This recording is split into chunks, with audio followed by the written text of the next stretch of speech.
Tonight, we explore the life and legacy of Gaius Julius Caesar, Rome's most iconic leader, general, and visionary. A man whose ambition, charisma, and military genius would redefine the Roman Republic and pave the way for an empire that would last for centuries. From conquering Gaul to crossing the Rubicon, from political brilliance to betrayal by those he once called friends, Caesar's story is one of power, passion, and a tragic fall that echoes through history. So before you get comfortable, as always, take a moment to like the video and subscribe to the channel, but only if you enjoy our content. And let us know in the comments where you're watching from and what time it is for you. Sometimes our stories are too interesting, and we're working on some boring ones just to balance things out. Now it's time to dim the lights, turn on a fan for some background noise, and dive into what we've prepared for you tonight, together. Julius Caesar entered the world on a warm day in July, in the year 100 BCE, beneath the golden skies of ancient Rome. His full name, Gaius Julius Caesar, was one already respected, but no one could have guessed the boy born into that modest household would become the man who would forever reshape the Roman world. He came from the gens Julia, an old patrician family that traced its roots back to the goddess Venus herself, or so legend claimed. Noble blood, yes, but not wealthy. By the time Caesar was born, the Julii had lost much of their fortune. His father, also named Gaius, held a local position of power, and his mother Aurelia, a strong and intelligent woman, would play an even more pivotal role in shaping her son's future. Young Caesar was raised with discipline and ambition. From a young age, he showed a sharp mind and a natural charm. But it was a dangerous time to grow up in Rome. Civil wars, power struggles, and political purges dominated the streets. Rome was a republic in name, but in practice, it was a brutal arena of ambition, where alliances crumbled and friends became foes overnight. When Caesar was just 16, his father suddenly died. That meant Caesar became the head of the household, a heavy burden for a teenage boy. Around this time, Rome was ruled by a ruthless dictator, Lucius Cornelius Sulla, a general who saw enemies everywhere, and Caesar, through no fault of his own, was tied to one of them. He had married Cornelia, the daughter of Sulla's rival, Cinna. Sulla ordered Caesar to divorce her. Refusing meant risking his life, but Caesar refused anyway. That single act of defiance could have ended him. Instead, it defined him. To survive, he went into hiding, constantly moving, constantly watched. And yet Sulla, impressed by something in the young man's eyes, eventually spared him. Years later, Sulla would mutter, almost as a warning, "In this Caesar, there are many Mariuses." He meant that in Caesar there was danger, ambition, potential, and he was right. The boy who once hid from soldiers would one day command legions. But for now, he was just getting started. After surviving Sulla's dictatorship, young Caesar re-entered Roman life with a sharpened instinct for survival and a hunger for something more. He understood, even as a young man, that Rome was a game of ambition. To win, you needed allies, timing, and nerves of steel. Caesar had all three. But first, he needed experience. He joined the military, serving in Asia Minor and earning the civic crown, a high honor for bravery in battle. His time in the field showed him what real power looked like, and he wanted it. But adventure, as always, seemed to find Caesar. While sailing the Aegean Sea, he was captured by Cilician pirates. They demanded a ransom of 20 talents of silver. Caesar laughed. "You don't know who I am?" he told them. "Ask for 50. They did. For weeks he lived among them, joking, writing poetry, and promising in good humor that once he was free, he'd return and crucify them. They thought he was playing. He wasn't. After his ransom was paid, Caesar raised a private fleet, hunted the pirates down, and kept his word. But in a rare gesture of mercy, he slit their throats before crucifying them so they wouldn't suffer. That story spread through Rome. It was bold, it was brutal, it was Caesar. Back in Rome, he quickly climbed the political ladder, first as a lawyer, known for his passionate speeches, and then as an elected official.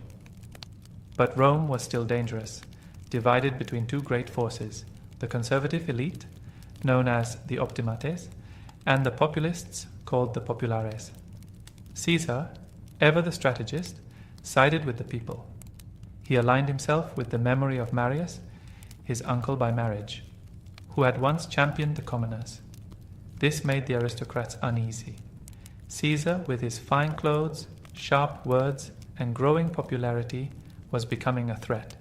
He took on the role of Pontifex Maximus, the chief priest of Rome, a position of immense influence. He gained power without using a sword, but he knew that day would come. Caesar understood that politics in Rome wasn't just about speeches or Senate votes. It was about image, control, and timing. He was building his name, carefully, quietly. And soon he would make a move that would shake the Republic to its core.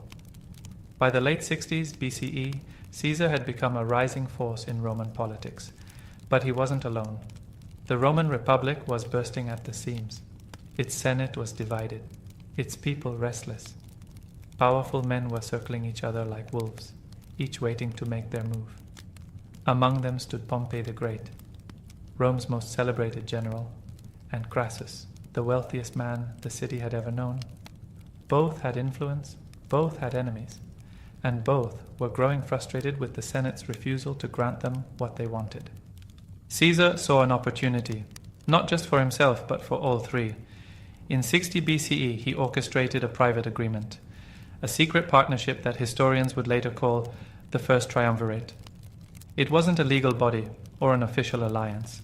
It was simply three ambitious men agreeing to support one another against their rivals. Pompey wanted land for his soldiers. Crassus wanted financial reforms for his business allies. Caesar, he wanted the consulship, Rome's highest elected office. With their backing, he won. Once in office, Caesar wasted no time. He pushed through land reforms, honored his part of the deal with Pompey and Crassus, and worked around the Senate's resistance by appealing directly to the public. He knew how to speak to crowds. He knew how to perform power. But even that wasn't enough. Caesar arranged to be appointed governor of Gaul, a vast and largely unconquered region stretching across modern-day France and Belgium. It was a military command with enormous potential, both for glory and for gold. While others saw Gaul as a dangerous frontier, Caesar saw it as a stage. He was now more than just a politician. He was about to become a general, and with that, he would gain something more powerful than speeches or Senate votes, an army loyal to him. As he prepared to leave Rome, many underestimated him. To them, Caesar was still just a clever manipulator, a man of ambition, yes, but not of war. They had no idea what was coming. Gaul would change Caesar. It would transform him from a rising star into a living legend. And for Rome, it would be the beginning of the end. When Julius Caesar took command of Gaul in 58 BCE, few in Rome understood what he was about to do. Some saw it as a distant post, others as a political vacation. But Caesar didn't see Gaul as a duty. He saw it as a destiny.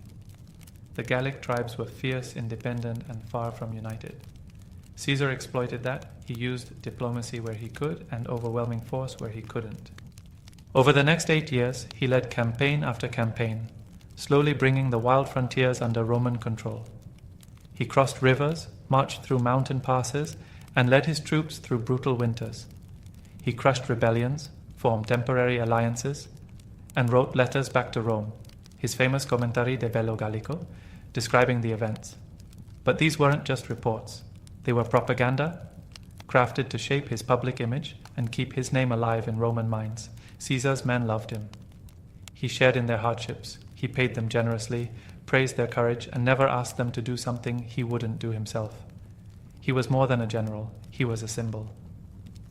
One of his greatest challenges came in 52 BCE when a Gallic chieftain named Vercingetorix united the tribes against Rome. It was a final stand. Caesar pursued him across the land, eventually trapping him at Alesia, a fortress on a hill surrounded by Roman walls. What followed was one of the most brilliant sieges in ancient history. Outnumbered and nearly starved, Caesar and his forces built a second wall, facing outward, to hold off a Gallic relief army. 2 armies attacked from 2 directions, but Caesar held his ground. When the battle ended, Vercingetorix surrendered, and Gaul was effectively Rome's. Back home, Caesar was a hero to the people, but a growing threat to the Senate. His fame, his wealth, and most dangerously, his loyal army gave him more power than any Roman had held in generations. And though his campaigns in Gaul were over, Caesar knew one truth: he couldn't return to Rome as an ordinary man. The Senate would strip him of his command, maybe even prosecute him. So, once again, Julius Caesar began to plan. His next move would decide the fate of Rome itself. By 50 BCE, Julius Caesar stood at the edge of a choice, one that would echo across history. His conquest of Gaul had made him the most powerful man in Rome, but that power existed outside the city's walls. According to Roman law, a general had to relinquish command of his army before re-entering Italy.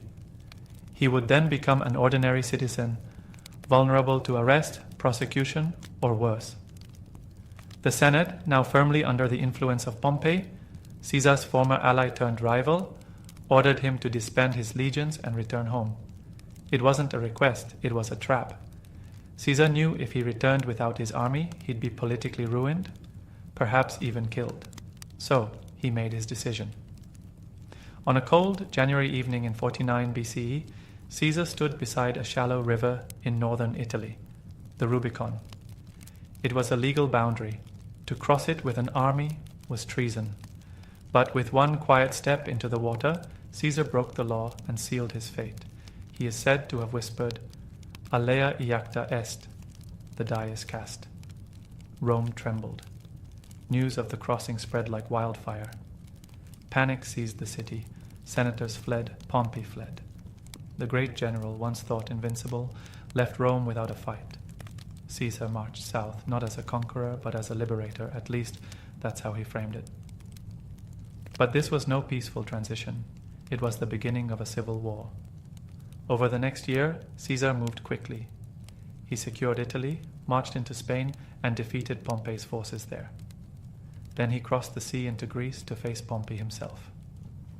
The showdown came at Pharsalus in 48 BCE. Despite being outnumbered, Caesar's discipline and strategy won the day. Pompey fled once more, this time to Egypt, where he was murdered before Caesar could reach him. When Caesar arrived and saw Pompey's severed head, he is said to have wept. It was not the death he had wanted for his old ally, his rival, and once his son-in-law. Still, the war wasn't over. Enemies remained. But Caesar had crossed the Rubicon not only in body, but in destiny. He could never go back to the old republic, and he had no intention of trying. After the brutal clash at Pharsalus and the sorrowful death of Pompey, Julius Caesar arrived in Alexandria, the dazzling heart of Egypt. But instead of peace, he walked into another storm. A civil war between 2 royal siblings, Cleopatra VII and her younger brother Ptolemy XIII. Cleopatra was clever, ambitious, and radiant. She understood politics just as well as Caesar did. According to legend, she had herself smuggled into the palace rolled inside a carpet, which was unrolled before Caesar's feet. Whether myth or truth, the moment marked the beginning of a powerful and intimate alliance. Caesar chose her side. The decision wasn't just about attraction, it was strategy. Egypt was rich, its grain fed Rome, and Cleopatra offered stability. But supporting her meant war. Ptolemy's forces surrounded Caesar in Alexandria. What followed was a fierce and unexpected battle, the siege of Alexandria. Despite being outnumbered and in foreign land, Caesar's tactics held firm. Eventually, Roman reinforcements arrived. Ptolemy drowned while fleeing across the Nile, and Cleopatra was restored to the throne, now ruling beside her younger brother as co-ruler, but with real power in her hands. Caesar stayed in Egypt for months. He and Cleopatra traveled together along the Nile, exploring ancient temples and marvels of a civilization even older than Rome. In time, she gave birth to a son, Ptolemy XV, whom she named Caesarion, Little Caesar. Whether Caesar ever officially acknowledged him remains debated, but the bond between them was real. Still, Caesar could not stay forever. The Roman world still burned. He left Egypt not just with an ally, but with a new sense of imperial possibility. He had seen what it meant to rule like a god-king, and that vision may have planted a seed, one that would blossom into his later ambitions. But trouble awaited him. In Asia Minor, a rebellion had broken out. Caesar crushed it quickly. So quickly, in fact, that he sent back a now famous message to Rome. Veni, vidi, vici. I came, I saw, I conquered. He was no longer just a general. He was becoming a symbol, a force of nature. And back in Rome, that force was heading home, toward even greater power and toward even greater danger. When Julius Caesar returned to Rome, it wasn't as a returning servant of the Republic, it was as its uncontested master. The civil war was not yet fully over, but Caesar had already been declared dictator for 10 years, and then, soon after, dictator for life. These were titles that alarmed many Romans. Their republic, built on the idea that no one man should hold too much power, was now in the hands of one. Still, Caesar set to work. He had a vision, a Rome rebuilt and reformed. He passed laws to ease debt, offered land to veterans, expanded the Senate to include people from across the empire, and most famously, introduced a new calendar, the Julian calendar, which still echoes in the one we use today. But with every reform, the old guard grew more unsettled. Caesar had begun acting like a king, even though Rome had sworn off kings for centuries. He wore purple robes, the color of royalty.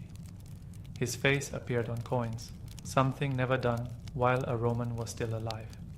He accepted honors, built statues of himself, and even refused to rise when senators came to greet him, an unmistakable sign of superiority. And then came the most dangerous moment of all, the crown. During the festival of Lupercalia, before a large crowd, Mark Antony, Caesar's loyal friend, offered him a golden crown. 3 times he held it out. 3 times Caesar refused. To the people, it was proof that Caesar respected the Republic. To the Senate, it felt like theater, a trial run to gauge public reaction. Behind the marble columns of the Senate House, whispers began to rise. Was Caesar planning to declare himself king? Had he already become one in all but name? Could Rome, the eternal republic, survive under one man's rule? Some senators believed the answer was no. And they began to plot. But Caesar, perhaps too confident, too trusting, or simply too proud, didn't see the danger. Or perhaps he did, and believed himself untouchable. He had risen higher than any Roman before him. But in doing so, he had walked the knife's edge between admiration and fear. And soon, that fear would take form in steel and betrayal. The warnings had been there, subtle at first, then increasingly bold. Soothsayers spoke of danger. One famously told Caesar, "Beware the Ides of March, the 15th day of the Roman month." But Caesar, ever defiant, brushed it off with a smile. He believed in fate, but more so he believed in himself. And so the Ides of March arrived. It was the year 44 BCE, and Caesar had just returned from yet another campaign. He was preparing for a new war, this time against the Parthians. But first he attended to business in Rome. That morning his wife Calpurnia begged him not to go to the Senate. She had dreamt of his statue pouring blood and crowds of Romans washing their hands in it. The signs were unmistakable, but Caesar, either out of confidence or exhaustion, chose to ignore them. At around midday, Caesar walked to the theatre of Pompey, where the Senate was meeting. It was a place heavy with symbolism, named after his former ally, then enemy, now long dead. A fitting stage for the final act. As he entered the hall, senators surrounded him. At first, it was conversation. Then it turned to chaos. One man grabbed Caesar's toga. Another struck him with a dagger. Then another. Then another. The air filled with gasps, shouts, and steel. Caesar fought back for a moment, until he saw a familiar face. Marcus Junius Brutus. Brutus wasn't just a senator. He was someone Caesar had trusted, even loved. Some sources say Brutus may have been like a son to him. And when Caesar saw him raise the knife, he stopped resisting. According to legend, he whispered not in Latin, but in Greek. Kai su, teknon? You too, my child? With that, Caesar fell. He was stabbed 23 times, though only one wound was truly fatal. The conspirators believed they were saving the Republic. They thought the people would thank them. But instead, Rome froze. The streets did not celebrate. The people mourned. And Mark Antony, Caesar's loyal friend, would soon turn the tide with a fiery speech that lit the flame of vengeance. The knife had ended a life, but not the legacy. Julius Caesar was gone, but Rome was far from saved. His assassination, meant to restore the Republic, had the opposite effect. Instead of peace, it plunged the city into chaos. Crowds wept at the sight of his body. Shops closed. The Senate grew silent. Rome held its breath, unsure of what would come next. And then the tide shifted. At Caesar's funeral, Mark Antony stepped forward, not as a general, but as a grieving friend. His eulogy, filled with emotion and rage, ignited the people. He read Caesar's will aloud, revealing that Caesar had left money to every citizen and donated land to the public. He had thought of them even in death. The crowd erupted. What had begun as a political murder was now seen as a betrayal of the people's champion. But the real twist came next. In his will, Caesar had named a young relative, Gaius Octavius, his 18-year-old great-nephew, as his adopted son and legal heir. The boy became Gaius Julius Caesar Octavianus, and later simply Augustus. Together with Mark Antony, Octavian formed the Second Triumvirate, hunting down Caesar's assassins across the empire. Brutus and Cassius, leaders of the conspiracy, would die by their own hands after defeat in battle. Justice, at least in Roman terms, was served. But even this alliance would not last. Antony, drawn to Cleopatra and Egypt, began drifting from Rome. Octavian used it to his advantage, declaring war on Antony and Cleopatra. In 31 BCE, at the Battle of Actium, their forces were crushed. Soon after, Antony and Cleopatra took their own lives. The last resistance had fallen. With no rivals left, Octavian became the first emperor of Rome. The Republic, in name only now, was gone. But Caesar's legacy lived on. The title Caesar became more than a name. It became a symbol of imperial power. It would echo in history through emperors like Tiberius, Nero, and Constantine. It would stretch beyond Rome into the words Kaiser in Germany, Tsar in Russia. Julius Caesar had changed the world, not just through war or politics, but through the force of his will. He lived as a man, ruled like a legend, and died as a symbol. And even now, over 2,000 years later, we still tell his story. Before the first shot was ever fired, the seeds of division had already taken root. In the early 1800s, the United States was a young nation stretching its arms westward, full of promise, ambition, and contradictions. The North evolved into a hub of industry, commerce, and innovation. Cities grew, railroads expanded, immigrants arrived by the thousands, chasing opportunity in factories and shops. But the South moved to a different rhythm. Its wealth rested on agriculture, vast cotton fields, worked by the labor of enslaved people. The plantation system depended not just on land, but on the idea that some human beings could be owned. This divide wasn't just economic, it was cultural, moral, and deeply political. The North began to lean toward abolitionist thinking, calling slavery a sin that had to end. The South defended it as a way of life, an institution protected by law and by profit. And as new territories were added to the country, places like Kansas, Nebraska, Texas, and California, a burning question surfaced again and again. Would these new states allow slavery or ban it? Each new answer pulled the country further apart. Compromises were made, temporary bandages over a widening wound. The Missouri Compromise, the Compromise of 1850, the Kansas-Nebraska Act, each tried to balance power between free and slave states, but none addressed the root conflict. In 1854, violence broke out in Kansas as pro-slavery and anti-slavery settlers clashed. It was called Bleeding Kansas, a preview of what was coming. Tensions spilled into Congress too. In 1856, a senator from South Carolina beat a fellow senator unconscious on the Senate floor with a cane because of a speech condemning slavery. America wasn't just arguing anymore, it was tearing. Then came the presidential election of 1860. Abraham Lincoln won without carrying a single southern state. To the South, this wasn't just a political loss. It was a sign that their influence and their way of life was dying. In December of that same year, South Carolina seceded from the Union. One by one, 10 more states followed. What had begun as a nation of compromise and ideals was now on the edge of war. And the cracks in the Union had become a fracture. The ink had barely dried on Abraham Lincoln's election when the break began.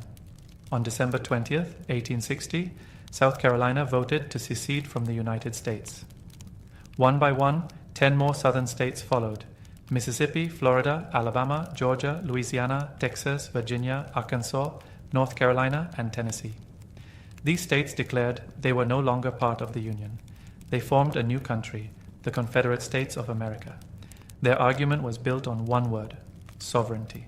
The right they claimed for each state to govern itself, including the right to protect slavery. To them, Lincoln's presidency represented a threat, not because he promised to abolish slavery everywhere, but because he opposed its expansion. They feared the balance of power had shifted permanently to the North. In February 1861, Jefferson Davis, a former U.S. Senator from Mississippi, was elected as the President of the Confederacy. They adopted their own constitution, closely modeled after the U.S. Constitution, but with explicit protections for slavery. Back in Washington, President Lincoln faced a paralyzing crisis. Legally, no provision allowed states to secede. But the Constitution offered no clear path forward either. Could a country survive if its members simply walked away? Lincoln refused to recognize the Confederacy as a legitimate government. In his first inaugural address, he spoke not with anger, but with sorrow. "We are not enemies, but friends," he said. "Though passion may have strained, it must not break our bonds of affection." But words alone could not hold the Union together. Then came April 12, 1861. At Fort Sumter, a Union-held garrison in Charleston Harbor, South Carolina forces demanded surrender. When the U.S. troops refused, Confederate cannons opened fire. Smoke filled the air. The bombardment lasted 34 hours. The Union soldiers eventually surrendered. No one died in the bombardment, but the line had been crossed. News spread quickly. Shock turned to resolve. Lincoln called for 75,000 volunteers to put down the rebellion. In the South, that call was seen as an act of war, and 4 more states seceded. The country had divided. Not in theory, not in debate, but in fire, flags, and armies, the United States was no longer united, and the Civil War had officially begun. The war that followed wasn't fought only on distant battlefields. It was fought in living rooms, in letters, in hearts. This was a conflict that divided families. Sons chose opposite sides. Cousins met on the same field, one wearing blue, the other gray. Ministers blessed soldiers on both sides of the line. Friends who once shared childhood laughter now faced each other through rifle sights. That's why the Civil War was often called a war of brother against brother, and in many cases it literally was. In the border states especially, families were torn in two. In Kentucky, Missouri, and Maryland, neighbors flew different flags. Towns were split down the middle. Loyalty became dangerous. Trust was fragile. And through all of it, there were the letters. Written by flickering candlelight, on paper smudged with dirt or stained with rain, soldiers sent words home, tiny fragments of hope and memory. A Confederate soldier wrote to his wife, "I held the hand of a dying boy today. He called for his mother, and I thought of you. I still carry your last letter tucked near my heart." A Union soldier, barely 19, wrote to his younger sister, "I miss the farm. I miss the smell of spring. If I don't return, know that I marched with honor and thought of home every step." Many of these letters never reached their destinations. Mail carriers were often captured, killed, or lost in the chaos. And yet soldiers kept writing. Words became survival, a way to remember who they were before the guns, a way to remind someone, somewhere, that they were still alive. For those back home, The war brought its own form of pain. Women waited, by windows, by porches, by fields. Children grew up without fathers. Parents opened envelopes with trembling hands, afraid of what news might spill out. Every knock on the door could bring relief, or ruin. And all the while, the war machine pressed on. Armies swelled. Camps spread across hills and forests. The sound of drums replaced the sound of birds. This wasn't just a battle between governments. It was a tearing of human bonds. And still, the worst was yet to come. At first, many believed the war would be short. Some thought it would last a few weeks, perhaps one decisive battle, and then peace. Young men rushed to enlist, eager for glory.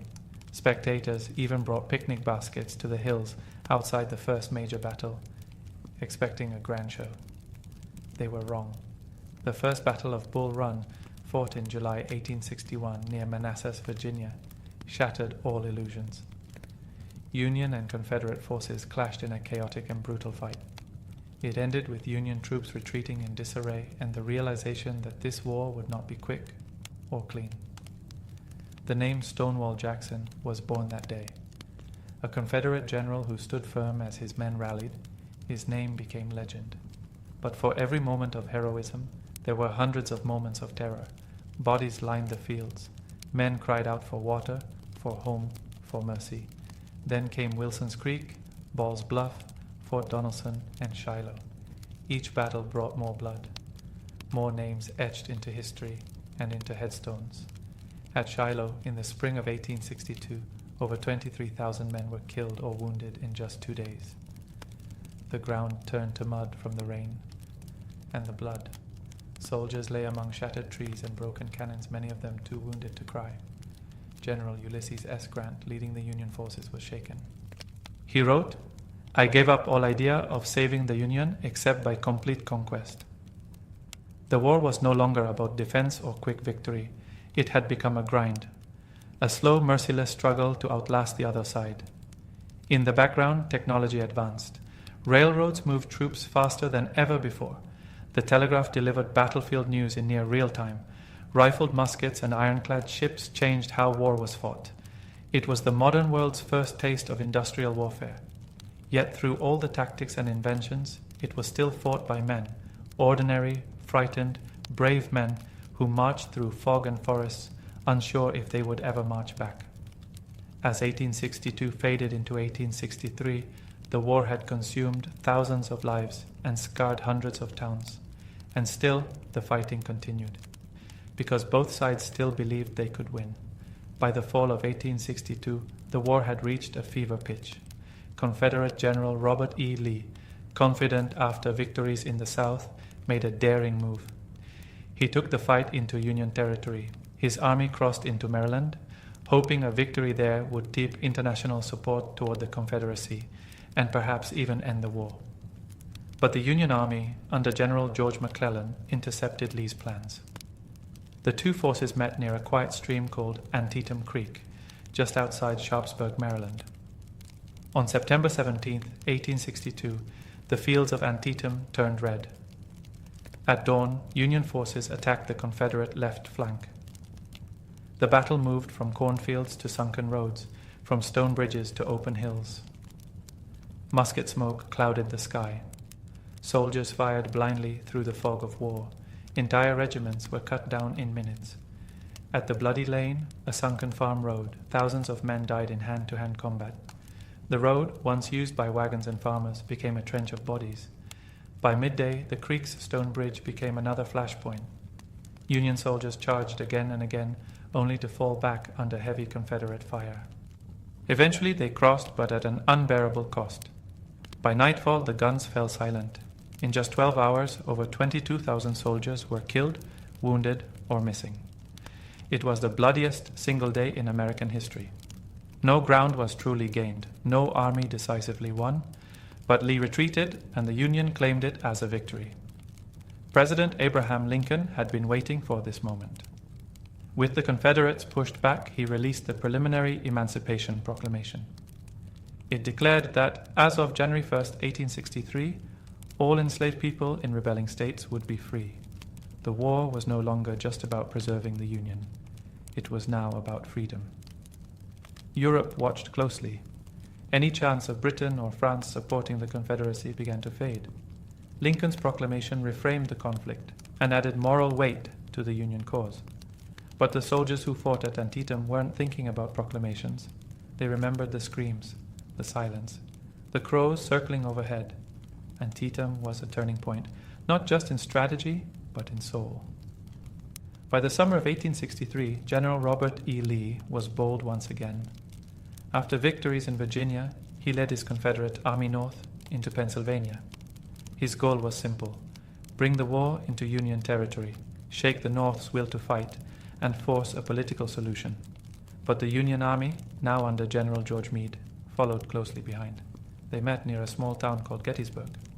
On July 1st, Confederate troops clashed with Union forces just northwest of the town. The battle began almost by accident, but it would grow into the largest engagement ever fought on American soil. By the second day, both sides had dug in. Union soldiers held the high ground along Cemetery Ridge, while Confederates launched fierce assaults on the flanks at places like Little Round Top, Devil's Den, and the Wheat Field. The air was thick with smoke, shouts, and cannon fire. Thousands fell, but the lines held. Then came July 3rd, and Lee's fateful gamble. He ordered Pickett's charge, sending 15,000 men across open fields toward the Union center. They marched shoulder to shoulder into a hailstorm of artillery and rifle fire. The charge was brave, but it was doomed. Few reached the Union line. Most never made it halfway. The Confederate army, battered and broken, began to retreat. Lee had lost over 28,000 men, a third of his army. The North had suffered as well, with 23,000 casualties. But they had held the line. Gettysburg was the turning point. The Confederate advance into the North was over. Lee would never invade Union territory again. The momentum, after years of bloody stalemate, had finally shifted. A few months later, President Lincoln traveled to the battlefield to dedicate a national cemetery. His speech was only 2 minutes long, but it carried the weight of the war. That government of the people, by the people, for the people, shall not perish from the earth. It became known as the Gettysburg Address, a quiet, powerful reminder of what was at stake. The fields of Gettysburg grew silent again. The fallen were buried. The survivors marched on. But the war was far from over, and the cost was still rising. By late 1863, the war was no longer about swift victories or grand strategy. It had become a slow, grinding struggle, measured not in miles gained, but in lives lost. Every battle took something that could never be replaced. In Chickamauga, Vicksburg, Chancellorsville, and the Wilderness, the fighting was relentless. Dense forests caught fire from cannon blasts, trapping wounded men in flames. Rivers ran red. Fields once used for planting crops became cemeteries. Soldiers wrote home describing horrors they couldn't fully explain. "I have seen things that will follow me to my grave," one wrote. "I don't sleep much anymore. Not because of fear, but because of memory." The Union's campaign in the West, led by General Ulysses S. Grant focused on total war, wearing down the Confederacy through constant pressure and overwhelming numbers. Grant earned a reputation as a butcher by some, but Lincoln saw what others didn't. He fought to win, not just to survive. Meanwhile, in the South, resources dwindled.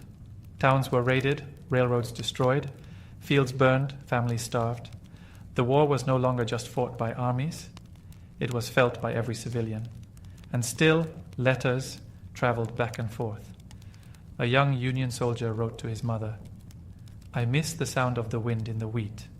Here there is only smoke and silence after the fighting." From the South, a woman wrote in her diary, "My youngest has not had shoes in months. I trade salt for flour. We hear the cannons at night." Both sides believed they were right. Both believed they had no choice. Yet the cost was staggering. By the end of 1863, the death toll had surpassed 300,000. 500,000 more were wounded, many carrying lifelong scars, physical and emotional. Doctors worked in tents with saws, not medicine. Amputation was often the only option. There were no antibiotics, no real anesthesia, no peace of mind. Cemeteries filled faster than they could be named. And still, the war went on, because neither side was willing to give up. Not yet, and in that refusal, the nation bled. By early 1865, the war was nearing its end. But it had not yet loosened its grip. The Confederacy was collapsing, slowly and painfully. Its economy was in shambles. Railroads lay twisted and burned. Cities were emptying, supplies were running out. And still, Confederate soldiers fought, many shoeless, hungry, and exhausted, clinging to a cause that was slipping through their fingers. Meanwhile, Union General William Tecumseh Sherman marched through the South, not just fighting armies, but destroying the infrastructure that supported them. In his march to the sea, he burned crops, tore up railroads, and left behind a trail of ashes from Atlanta to Savannah. It was war made total, designed to break the South's will. In Virginia, General Ulysses S. Grant pressed relentlessly against General Robert E. Lee. For months, Grant laid siege to Petersburg, cutting off the last lifelines to the Confederate capital of Richmond. Lee's forces were surrounded, outnumbered, and starving. Finally, in April 1865, the defenses crumbled. On April 2nd, Richmond fell. Confederate government officials fled. Fires consumed parts of the city. Confederate flags were lowered, and Union soldiers marched into the capital that had once symbolized the rebellion.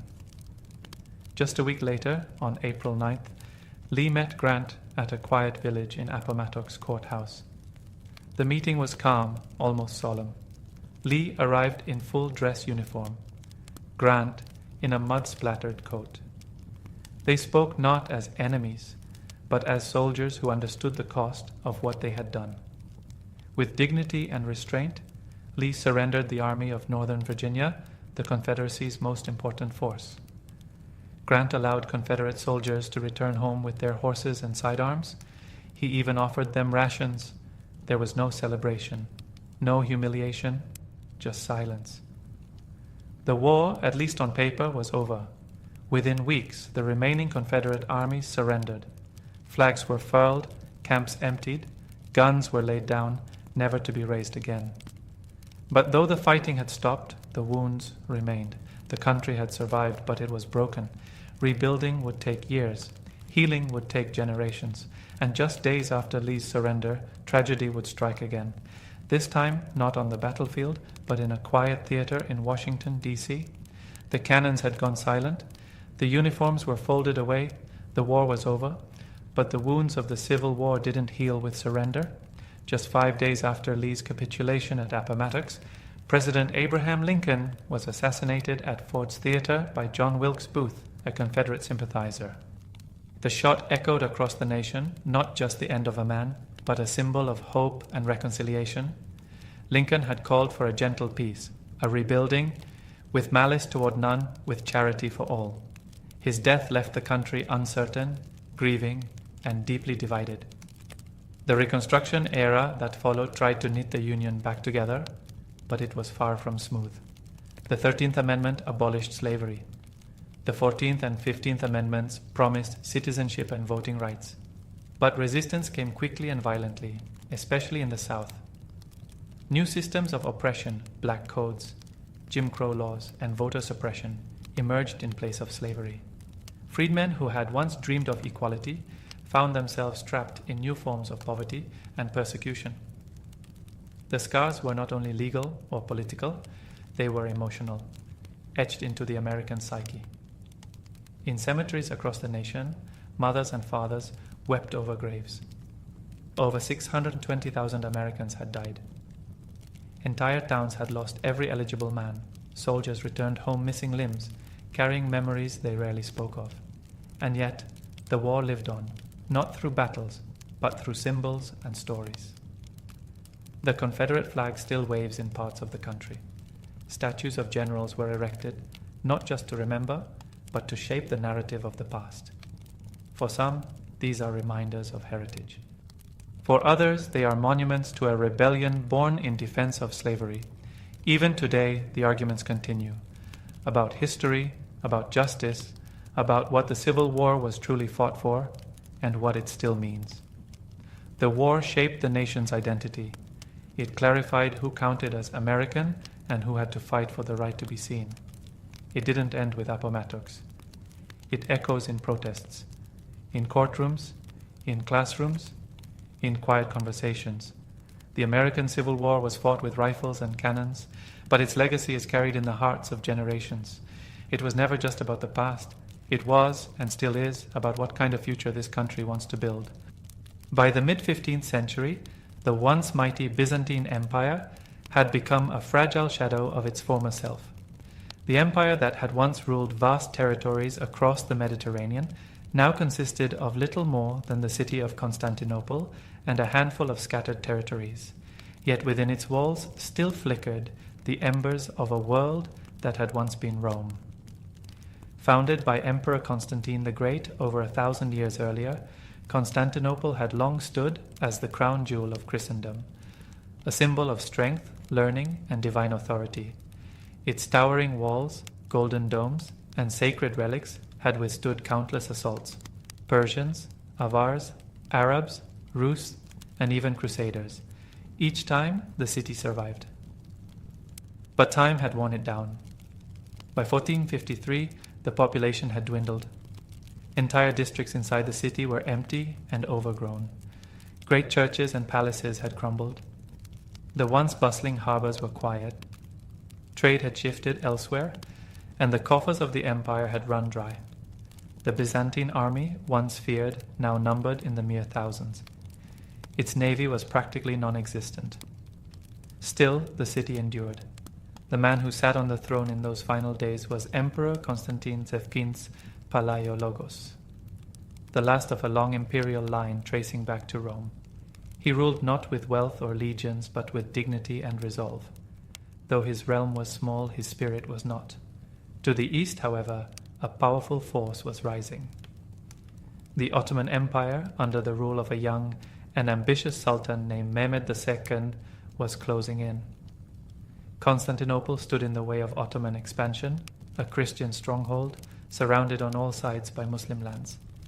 For Mehmed, the city was not just a military target. It was a prize, a symbol, and a prophecy. Many believed Constantinople could not fall. Its walls had been invincible for centuries. But few realized how weak the city had truly become, and how determined the young sultan was to make history. And so, as spring approached, in the year 1453, the stage was quietly being set. The city that had once ruled the world was about to face its final siege. In the east, a young ruler was preparing to make history. Mehmed II, the Sultan of the Ottoman Empire, had ascended to the throne at just 19 years old. By 21, he was already a seasoned strategist, politically astute and unshakably ambitious. But Mehmed didn't just want to expand the empire. He wanted to claim immortality. And for that, he had set his sights on one prize above all others: Constantinople. The ancient city was more than a political or military goal. It was the spiritual successor of Rome, a Christian stronghold and a symbol of enduring resistance. It had defied conquerors for over 1,000 years. But Mehmed believed its time had come, and that he would be the one to bring it down. For years, the Ottomans had encircled the city like a tightening noose, taking nearby territories, building up naval power, and carefully preparing. Mehmed knew that brute force alone would not be enough. Constantinople's famed walls, 3 thick layers of stone and moat, had repelled countless invasions. So he turned to innovation. In his court arrived a man named Orban, a Hungarian engineer and master of gunpowder weapons. With Mehmed's full support, Orban constructed massive siege cannons, some so large they required dozens of oxen and hundreds of men to move. The largest, known simply as the Basilic, could hurl stone projectiles over 1,000 pounds each. As winter melted into spring, Mehmed gathered his forces. By April 1453, an army of over 80,000 soldiers, infantry, cavalry, janissaries, and engineers began to move toward the city. Along with them came siege weapons, ships, and supplies for a long campaign. Inside Constantinople, Emperor Constantine the Old prepared his defenses. He had fewer than 7,000 men, including volunteers and mercenaries. The odds were staggering, yet he would not abandon the city.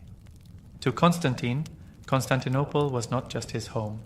It was the last stand of the Christian East, the heart of an empire, and a sacred trust passed down through generations of emperors. And to Mehmed, it was a jewel he intended to claim. The siege was no longer a matter of if, but when, and the young Sultan was ready. For over 1,000 years, the walls of Theodosius had stood as a symbol of Constantinople's invincibility.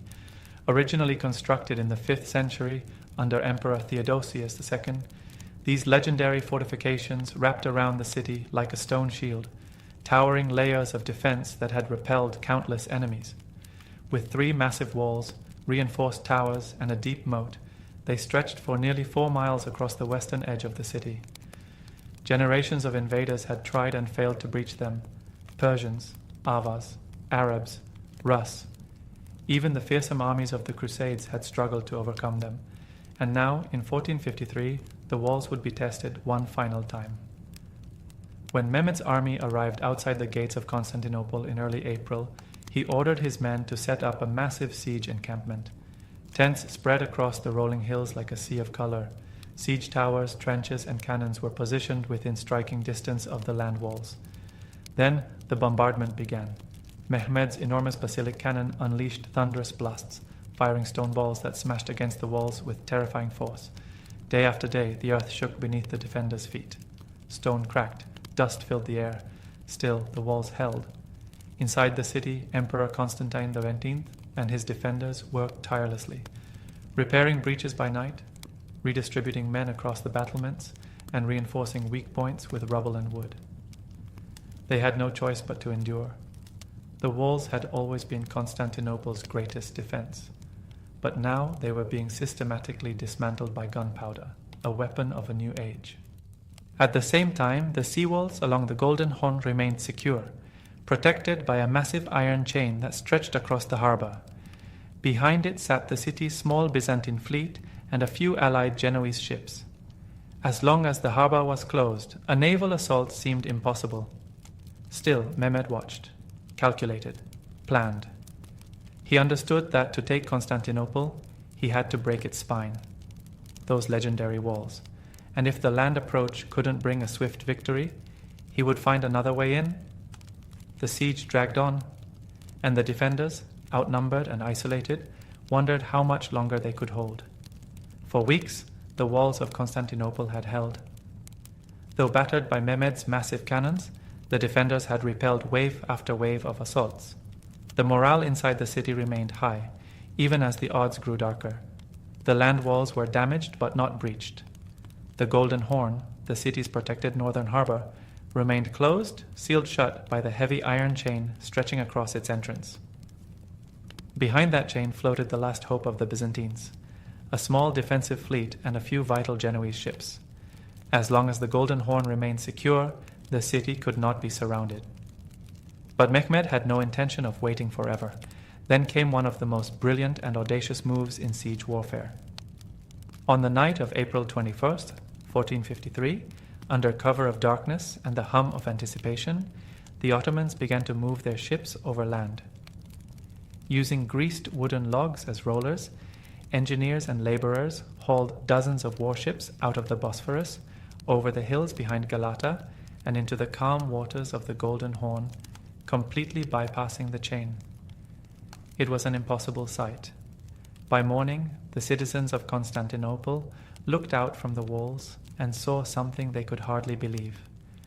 Ottoman warships had appeared inside their supposedly impenetrable harbor. Panic spread like wildfire. Now, the city was surrounded on all sides, by land and sea. The defenders had to divide their already thin forces to cover the new naval threat. Cannon fire came from every direction. Arrows and flaming bolts lit up the sky. Constantinople was no longer facing a siege, it was facing total encirclement. Inside the city, Emperor Constantine ordered desperate countermeasures. Ships rushed to defend the harbor, fireships were launched to try and burn the Ottoman vessels, and chains were reinforced. But the damage had already been done, not just tactically, but psychologically. Mehmed's bold maneuver had broken the defenders' sense of security. The message was clear: nowhere was safe. The city's famed walls were still standing, but Constantinople's isolation had become complete, and as the pressure mounted, the siege entered its final, most desperate phase. In the heart of a crumbling empire stood a man who refused to yield. Constantine V Palaiologos, the last emperor of Byzantium, was not a ruler of grand palaces or vast armies. He commanded a dying empire, a city more than a nation. Yet, in the twilight of Rome's 1,000-year legacy, he stood with quiet resolve. He was not surrounded by luxury, but by ruin. Much of Constantinople lay abandoned. The imperial treasury was nearly empty. The empire's last possessions had been pawned for weapons, food, and soldiers. Still, Constantine ruled not with gold, but with dignity and loyalty. Day after day he walked among the people. He dined with soldiers. He prayed with priests. And he led not from a throne, but from the battlements. As the siege worsened, desperation grew. Constantine sent urgent messages to the west, begging for help from fellow Christian kingdoms. A few ships arrived, mostly from Genoa and Venice, brave volunteers who slipped past Ottoman blockades to join the defense. But the great armies of Europe never came. Political divisions, old grudges, and distance dulled the West's response. Still, the emperor did not abandon hope.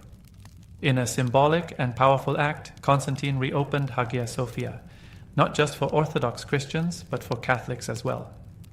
For the first time in centuries, the divided branches of Christianity worshipped together inside the great cathedral. Bitter theological debates were set aside. In the face of extinction, unity mattered more than doctrine. Inside the ancient walls of Hagia Sophia, under its vast golden dome, they held a final divine liturgy. Candles flickered, incense rose, and the city prayed, not for victory, but for peace, for courage, and for the souls of those who would soon perish. Emperor Constantine stood among them, not as a distant monarch, but as a man, knowing full well that he might not survive the coming dawn. In the darkness, he made his final preparations. He gathered his generals. He spoke to his soldiers. And he made a vow that he would die defending his city, his people, and the memory of a civilization that had once ruled the world. The sun set on May 28, 1453, for what would be the last time over a Byzantine Constantinople. Within the city's worn walls, a hush fell, an eerie sacred quiet that blanketed the streets like mist. Everyone knew the final assault was coming with the morning. The Ottoman bombardment had grown heavier in the previous days, and the breaches in the walls were widening. Patrols reported signs of mass movement in the enemy camps. The storm was about to break. Inside the imperial palace and the quarters of the commoners alike, the people prepared, not just for battle, but for farewell. By nightfall, Emperor Constantine V gathered his remaining generals and nobles. His voice was steady as he gave a speech that would echo through the ages. He thanked them not as subjects, but as brothers in arms. He asked forgiveness from anyone he had wronged, and then he gave them one final order: to fight and die with honor. There would be no surrender. He reminded them that they were not merely defending a city, but the soul of an empire, the last breath of Rome, and that history would remember them, not for surviving, but for standing when no one else would. Elsewhere, the people gathered in the great cathedral, Hagia Sophia, under its golden dome, now dimly lit with candles. Priests, monks, soldiers, mothers, and children filled the vast space. Orthodox and Catholic, merchant and beggar, side by side. Voices rose in prayer, not for deliverance, but for strength. Some wept, others stared in silence. A few smiled through tears, holding loved ones close. Outside the walls, the Ottoman camp was alive with energy. Fires burned in long rows.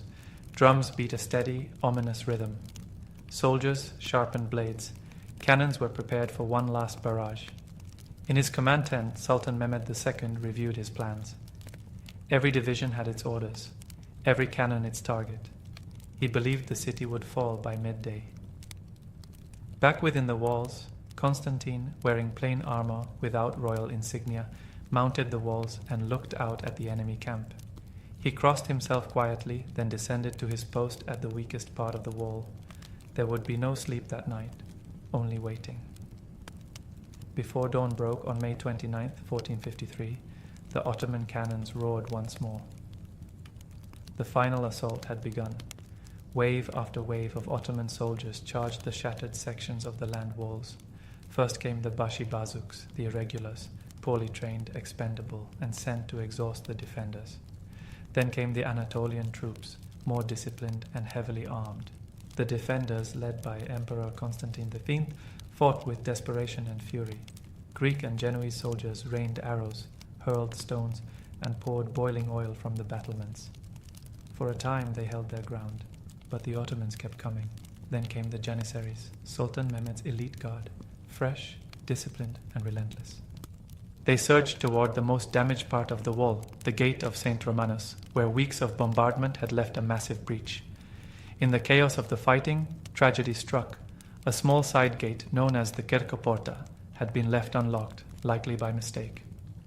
A group of Ottoman soldiers discovered it, slipped inside, and raised the crescent flag atop one of the inner towers. Panic spread through the city.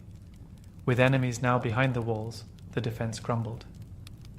Emperor Constantine, refusing to flee, removed his imperial regalia and joined the melee as a common soldier. According to legend, his final words were, "The city is lost, but I live." He charged into the fray and was never seen again. As the Ottomans poured through the breaches, the defenders broke ranks. Some fought to the death. Others retreated toward the harbors or sought refuge in churches. Blood ran in the streets. The cries of the wounded echoed off the ancient stones. By midday, the last resistance had been crushed. The city that had withstood centuries of siege had finally fallen. Sultan Mehmed II entered Constantinople through the gate of Carisius. His soldiers lined the streets cheering, but the Sultan remained silent, gazing upon the city with solemn pride. He had done what no one before him could. The city was his. After 1,123 years, the last great outpost of the Roman Empire, the Second Rome, had fallen. The ancient world had drawn its final breath. As the Ottoman flag rose above Constantinople, the ancient city descended into chaos. For 3 days, according to the custom of conquest, the victorious Ottoman soldiers were given free rein. The fall of the city was not just military, it was human. Looting and plunder began almost immediately. Homes were ransacked, churches were pillaged, and ancient relics were torn from their resting places. The proud streets of Constantinople, once lined with mosaics, markets, and scholars, echoed now with screams. In the great cathedral of Hagia Sophia, hundreds of civilians had sought sanctuary. Mothers clutched their children. Priests clung to icons.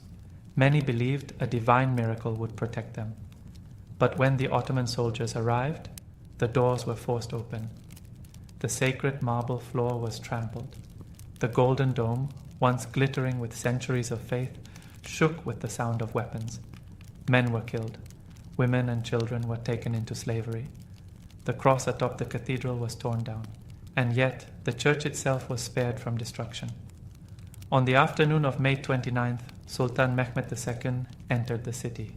He did not arrive with fire or fury. He rode solemnly through the broken gates and into the heart of the fallen empire. Upon reaching Hagia Sophia, he dismounted, walked inside, and stood beneath its towering dome in silence. He ordered the looting to stop. Then, in a symbolic gesture of conquest and transformation, he bowed toward Mecca and prayed.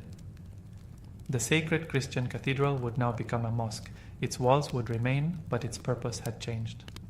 Mehmed was no ordinary conqueror. He was a man of vision and calculation. Though Constantinople had been claimed through war, he sought to rebuild it, not destroy it. He ordered the protection of surviving citizens, and within days, craftsmen, scholars, and administrators were brought in from across the empire to restore the city's function as a capital. The name Constantinople remained in use, but it slowly began to fade in everyday speech. The city was now part of something new, a bridge between East and West, between Islam and Christianity, between the ancient world and the modern one. The sack had ended, but a new era had begun. The fall of Constantinople in 1453 was more than the loss of a city. It was the end of an era. For over 1,000 years, Constantinople had been the beating heart of the Byzantine Empire, the final remnant of the Roman world. It had stood as a symbol of Christian power, Roman law, Greek learning, and imperial legacy. Its golden mosaics, libraries, and cathedrals represented the soul of a civilization that had outlived its Western twin by nearly a millennium. And now it was gone. The death of Constantine V, the last Roman emperor, marked the closing of a lineage that traced back to Augustus Caesar. His disappearance in the final charge gave birth to legend. Some said he lived, spirited away to return one day and reclaim the city. But history had moved on. Under Sultan Mehmed II, Constantinople was reborn as Istanbul, the new capital of the Ottoman Empire. The city, scarred but not destroyed, began to pulse again with life. Mosques rose beside old churches. Markets thrived. Scholars, artists, and traders from across the Muslim world filled its streets. Mehmed embraced the legacy of the city he had conquered. He took the title Caesar of Rome, claiming not just territory, but continuity. To him, the Ottoman sultans were heirs to the Roman emperors, carriers of civilization. In the West, the fall of Constantinople sent shockwaves. Christian Europe, once complacent, was shaken awake. The Eastern Orthodox world was now without a capital, and Greek scholars, fleeing the city's fall, carried their manuscripts to Italy, where their arrival helped ignite the Renaissance. The city's fall also reshaped global trade. With land routes through the East under Ottoman control, European kingdoms began to search for sea routes, eventually leading to the age of exploration and the rise of powers like Spain, Portugal, and later, Britain. But even centuries later, the memory of Constantinople lingers. In its streets, where East meets West, in its layered architecture, in the name itself, whispered with reverence by historians, dreamers, and descendants of a fallen empire. It did not vanish. It transformed. From Christian Rome to Muslim Istanbul, from imperial capital to modern megacity, Constantinople lives on. A bridge between worlds, a city of memory, a name written in the stones of time. The samurai did not begin as noble heroes or romanticized warriors. They were born out of necessity, a response to chaos. In the 9th century, the imperial court in Kyoto was beginning to lose control. Though the emperor still ruled in name, his reach no longer extended to the far edges of Japan. In the provinces, land-owning nobles, called daimyo, began to act as independent rulers. They collected taxes, governed villages, and most importantly, hired armed men to protect their lands. These warriors, skilled with bow and sword, would evolve into a class known as the samurai. At first, they were little more than private militias. But as the centuries passed, their role deepened. They were not just fighters. They became defenders of order, enforcers of clan law, and symbols of authority in a land increasingly divided by civil strife. Japan was fracturing. Rival clans clashed for territory, and power often changed hands through blood, not ballots. Out of this turbulence, the samurai rose, not just as tools of war, but as a class of their own. By the late Heian period, 794-1185, the samurai had become indispensable. They formed the backbone of military power. Their loyalty, once to the emperor, shifted to their clan leaders, the daimyo, and to each other. It was in this era that two great warrior families, the Taira and the Minamoto, rose to prominence. Their conflict would lead to the Genpei War, a brutal civil war that reshaped the nation and brought the first shogun to power. But even before the politics, before the titles, the samurai already held something far deeper, an identity. They trained relentlessly, not just in combat, but in mental discipline. They lived by unwritten codes of loyalty, restraint, and duty. And though their armor was lacquered and their swords razor sharp, they often lived humbly, close to the land and far from the luxuries of the capital. This was not the age of fantasy, but the foundation of something enduring. What began as armed men on horseback was slowly becoming a way of life, and the world of feudal Japan would never be the same again. As the samurai rose in power, so too did the need for something to guide them, not just in battle, but in life. Out of centuries of warfare, discipline, and tradition, a moral compass began to form. It was called Bushido, the way of the warrior. Bushido was never a single written doctrine. It was a living code, shaped by Buddhist calm, Confucian loyalty, and Shinto purity. It demanded more than strength. It asked for character. At its core were 7 virtues: rectitude, courage, benevolence, respect, honesty, honor, and loyalty. To the samurai, these weren't ideals, they were obligations. A warrior had to act with justice even when it was inconvenient. He had to be fearless in the face of death. He was expected to be generous to the weak, respectful to the wise, and brutally honest with himself. But above all else, he had to be loyal to his lord, to his family, and to his name. Failure to live by Bushido brought shame, not just personal, but communal. To die with honor was preferable to living in disgrace. This is why the practice of seppuku, ritual suicide, was so revered. If a samurai was captured, betrayed his lord, or committed a serious transgression, he could take his own life to cleanse his soul and restore his family's honor. It was a death with dignity, a final act of control in a world ruled by chaos. But Bushido wasn't all steel and sorrow. It also called for kindness, especially to the defenseless. A samurai was a protector of the people, not a tyrant. He was expected to be humble, well-read, and emotionally restrained. In battle, he fought with precision. At home, he studied poetry and practiced stillness. This balance between the sword and the soul was what separated a true samurai from a mere killer. Bushido turned warfare into philosophy. It turned violence into a matter of honor. And over time, this quiet code, spoken in actions more than words, would become the soul of the samurai class. Even centuries after their decline, Bushido remains. Not just in history books, but in the way Japan remembers what it means to live with discipline, grace, and unwavering purpose. To the samurai, the sword was not just a weapon, it was the heart of their identity. The katana, with its graceful curve and single-edged blade, was more than steel. It was said to hold the soul of the warrior. Forged over weeks by master smiths, the blade was folded hundreds of times, purified and quenched with ritual precision. The process was sacred. The result, a weapon as beautiful as it was deadly. Samurai often carried 2 swords, the long katana and the shorter wakizashi. Together they formed the daisho, symbolizing the unity of strength and discipline. But owning a sword was not enough. It had to be mastered. From childhood, samurai trained in kenjutsu, the art of the sword. Every movement was deliberate. Every strike was designed not only to defeat, but to reflect inner control. To hesitate was to die. To act without intention was to dishonor the blade. Combat was as much about mental stillness as physical skill. Many samurai embraced Zen Buddhism, which taught that the mind must be clear, detached, and free from fear. In the silence before a duel, in the breath before a strike, there was no past or future, only presence. This spiritual balance shaped their fighting style. Samurai didn't flail or rage. They moved with calm precision, like wind through a forest. It was this fusion of steel and serenity that made them so feared and so respected. Off the battlefield, swords were never drawn without cause.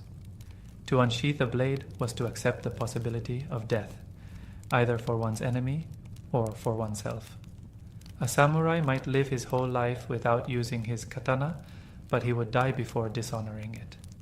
Swords were passed down through generations, wrapped in cloth, guarded with reverence. In some families, a sword was considered more sacred than a temple relic. Even in death, the sword remained close. Samurai were often buried with their blades, a final gesture of loyalty to the soul they had lived by. In the end, the sword was more than a tool of war. It was a mirror shining back the discipline, humility, and spirit of the man who carried it. As Japan drifted further from the control of its imperial court, real power fell into the hands of those who could raise armies, not just with gold, but with loyalty and fear. Across the country, powerful families, known as clans, rose to prominence. These clans, each led by a daimyo, controlled vast stretches of land. Their banners flew high over valleys, mountains, and coastal strongholds, and beneath those banners served thousands of samurai. Among these rising families, two would shape the course of Japan's future, the Taira and the Minamoto. Their rivalry wasn't just personal, it was generational. Political marriages, betrayals, and shifting alliances fueled a growing fire, and when the flames finally erupted, they ignited the nation in the Genpei War. From 1180 to 1185, the Taira and Minamoto fought bitterly for control. Samurai clashed across fields and rivers under red and white banners. Entire provinces burned. Each victory brought new treachery. Each defeat gave birth to legend. It was during this time that the image of the samurai, both feared and poetic, was truly born. The final battle came at Dan no Ura, a naval clash where the Minamoto dealt a crushing blow to the Taira. Their young emperor, only 6 years old, was drowned by his own grandmother to prevent his capture. With that, the Taira were gone. Victory gave rise to a new order. In 1192, the leader of the Minamoto clan, Minamoto no Yoritomo, was granted the title of shogun, military ruler of Japan. The emperor remained in Kyoto, still divine in name, but stripped of real power. A new government, the shogunate, was born, founded on the sword, upheld by the loyalty of samurai, and driven by the ambitions of rival clans. Over time, other families would rise and fall, the Hojo, the Ashikaga, the Takeda, and the Uesugi.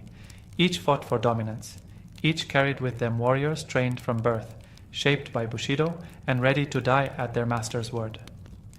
Feudal Japan was no longer ruled by ideals. It was ruled by alliances, armies, and the ever-turning wheel of war.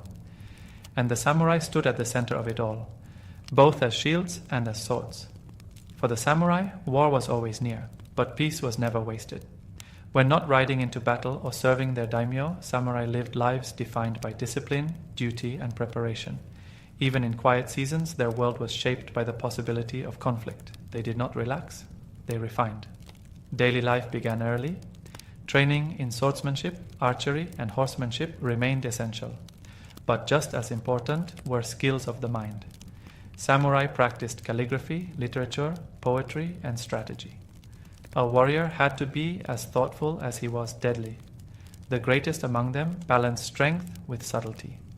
Children born into samurai families were taught to endure pain, obey orders without hesitation, and show respect at all times. Even a simple bow carried meaning, measured, practiced, and precise. Manners were not just etiquette. They were an expression of inner discipline. In the home, a samurai's life was austere. Clothing was plain but clean. Meals were simple, rice, vegetables, and fish.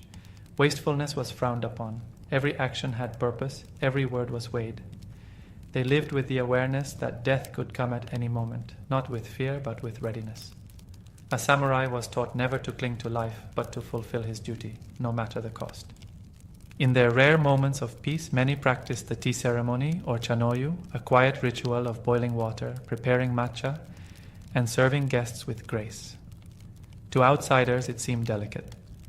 But to the samurai, it was another battlefield, where attention to detail, humility, and presence of mind were tested.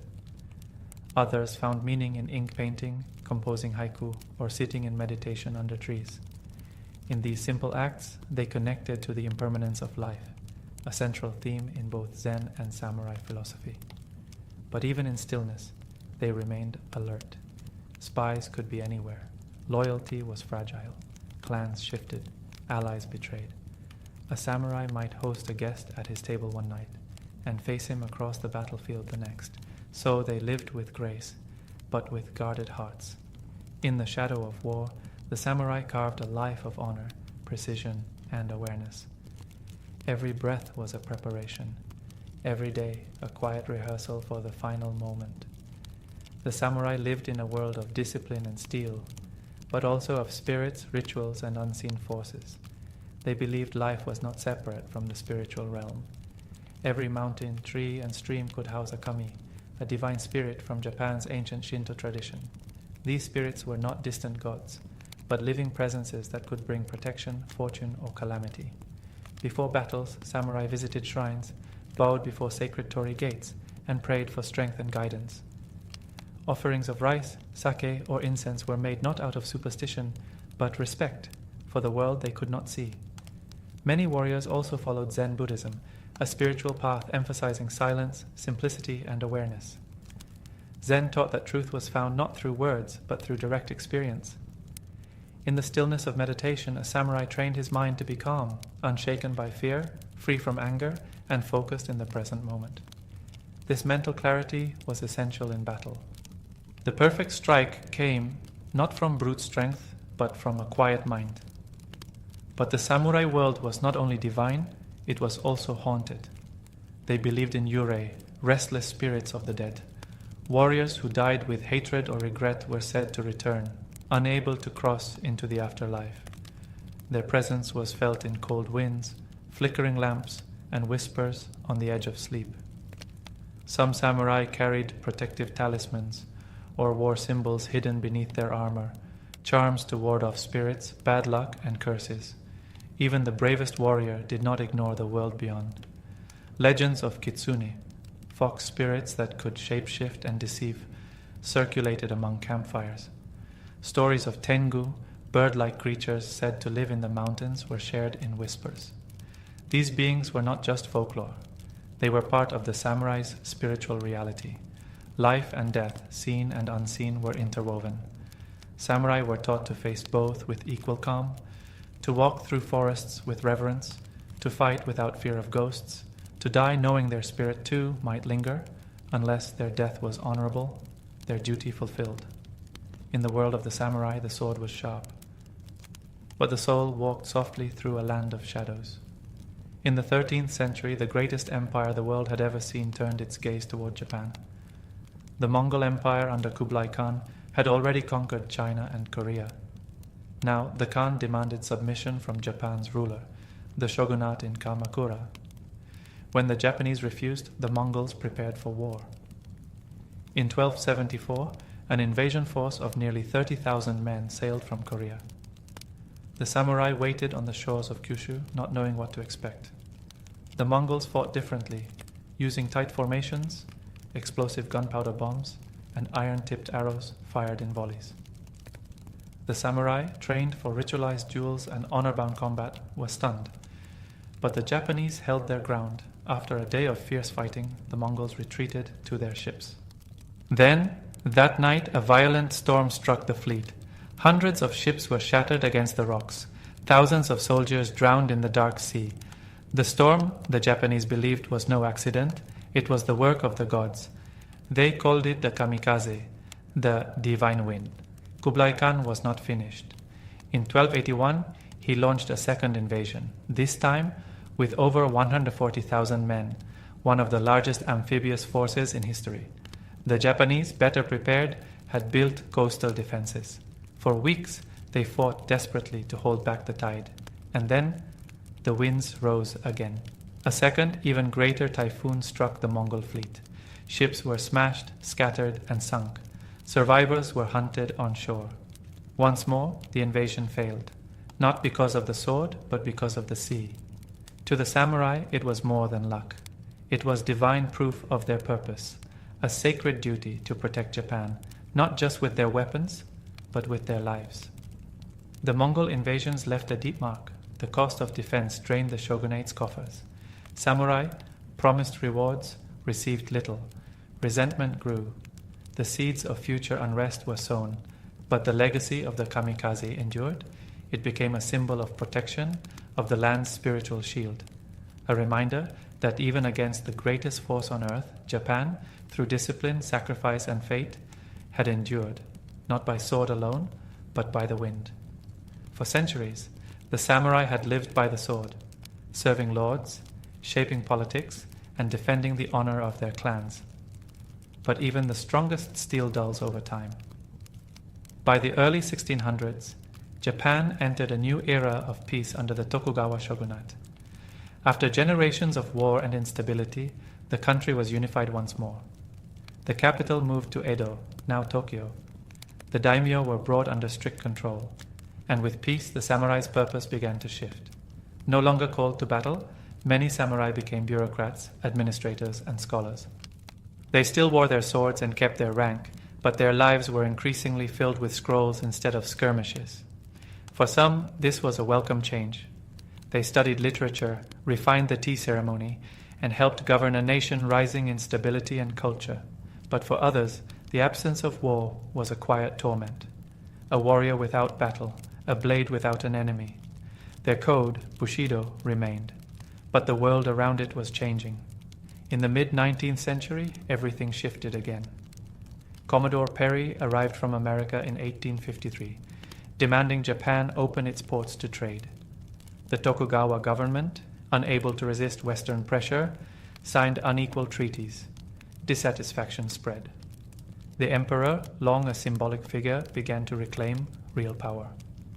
In 1868, the Meiji Restoration began. The emperor was restored. The shogunate was abolished. And with it, the samurai class was dismantled. New laws stripped them of their privileges. The right to carry swords in public was banned. Their stipends disappeared. Many were forced to find new lives as teachers, merchants, or military officers in a modernizing army. Some accepted the change. Others resisted, fighting in brief rebellions, including the famous Satsuma Rebellion of 1877, led by Saigo Takamori, one of the last great samurai. It ended in defeat, marking the final stand of the old warrior class. The samurai, as a social class, had fallen, but their spirit was not gone. Their values, discipline, loyalty, self-sacrifice remained woven into the fabric of modern Japan. Even in defeat, they were transformed, reborn into something timeless, not bound by armor or rank, but remembered in silence and carried forward in soul. The age of the samurai is gone. Their castles have fallen silent. Their swords rest behind glass. Their banners no longer fly on the wind. And yet, their presence has never truly left Japan. In every bow of respect, in every cup of tea served with care, in every act of quiet discipline, you can still feel the echo of the samurai spirit. Their values did not die with the end of their class. Instead, they flowed into the veins of modern Japan. Loyalty to purpose, dedication to mastery, and honor in action. The essence of Bushido lives on in the way students study, artists create, and craftsmen shape with precision. Their stories became legend. Writers and poets kept their memory alive. Painters and woodblock artists captured their elegance and resolve. In the 20th century, filmmakers like Akira Kurosawa turned their lives into timeless cinema, bringing to the world the silent intensity of Ronin, the lonely roads of exiled warriors, and the beauty of a sword drawn only when needed. Even in modern martial arts, kendo, iaido, judo, the rituals remain. Bows before combat, clean movements, mutual respect. Every kata, every step is a tribute to those who lived by the sword and spirit. Globally, the samurai became a symbol of restraint in power, of discipline without cruelty, of grace under pressure. In a world that often moves too fast, the image of a lone samurai beneath cherry blossoms reminds us to slow down, to move with purpose, and to hold ourselves with quiet dignity. They were not perfect. Like all warriors, they lived in times of violence and contradiction. But within their lives lay something universal, a search for meaning through mastery, through loyalty, through self-control. That's why they remain with us, not in armor or rank, but in principle. They are shadows cast not in darkness, but in memory, soft reminders of a time when a single man, with a sword at his side and a code in his heart, could shape the world around him. The samurai are gone, but their spirit still walks the mountain paths, bows before the shrine, and lingers in the stillness before the storm.